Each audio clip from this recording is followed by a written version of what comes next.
صبر صبر صبر صبر ورور صبر صبر څه خبره ده ورور دا سړی ورور هر ځلې راځي هر ځای ملامت است ملامت صبر صبر یو ځل زه خو چې هر چیرې تاسو وینم بس دا ډزو غپ هم شروع کړی وي شیطان در باندې داسې ګوته راکش کړي نه نه خبره د شیطان ده نه په شیطان از هر جای که ملامت از میگه خبره د شیطان د راځي په یو لنډه قصه مو سره وپوهومه علما قصه کوي راځي چې هلته وکړو چې دا نور دوستان هم سره واوري علما قصه کوي و یو سړی په بني اسرائیلو کې د به همیشه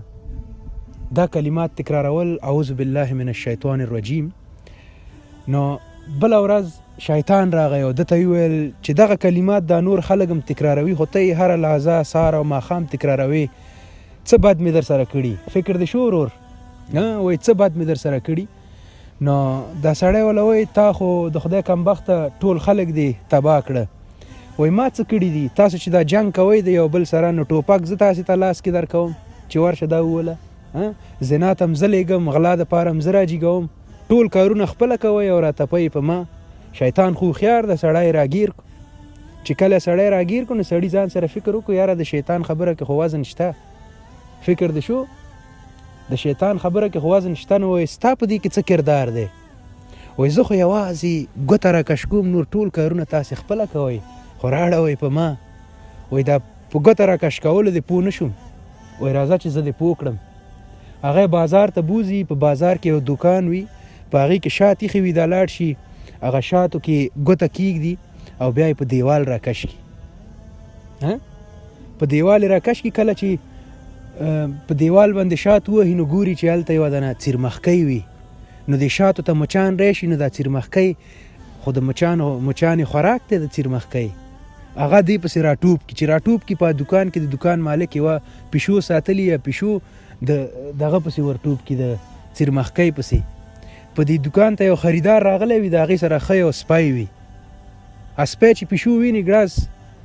د پیشو پسې ورټوپ کړي د مرۍ نه یې ونیسي مړی کړي نو سړی غږونه کوي دوکاندار چې دا پیشو په ما ډېره ګرانه وه دا خلاصه کړه دې سپي نه دا یې څنګه رانیولې ده چې ګوري پیشو مړه ده هغه یو تبر راوالي سپی په دا سر وایستی مړ کړي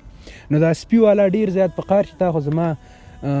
سپی مړ کړو دا خو ما ته ډېر ګران و دې به زما د ګډو چیلو دغه چوکیداري کوله توره راوباسي دوکاندار ووژني د دوکاندار خلک راشي دغه د سپي والا سړی ووژني نو د دې دواړو خلک یو بل سره نښتي وي نو دا شیطان دې سړي ته وایي ګوره دا توره ما ورکړه دې ته چې ورشه دا پې ووژنه یا دې له ما دا تبر ورکړو چې سپی یې پې ووهه ما خو یوازې ګوته راکش کړه او تاسې بس یو بل سره شروع وکړئ او هر څه په ما باندې راچوئ نو دې سړي ولرته یې وکته د خدای کمبخته اوس زه پوه شومه چې دا ټول کار ستا په دې ګوته کې دی نو د شیطان په ګوته باندې بازي مه خورئ د الله نه پناه وغواړئ ورورولي وکئ یو بل سره هغه ورورولي د اسلام ده د یو بل سره مینه او محبت وکئ بیا تاسې د یو کور کلي خلک یئ ولې داسې کوئ یار غیږ که یو بل سره بیا دا قصې بس بارک الله فیک الله پاک دې تاسې خوشحاله لري ورور او بس په خیر سره لاړ شئ جنګ مه کوئ یو بل سره السلام علیکم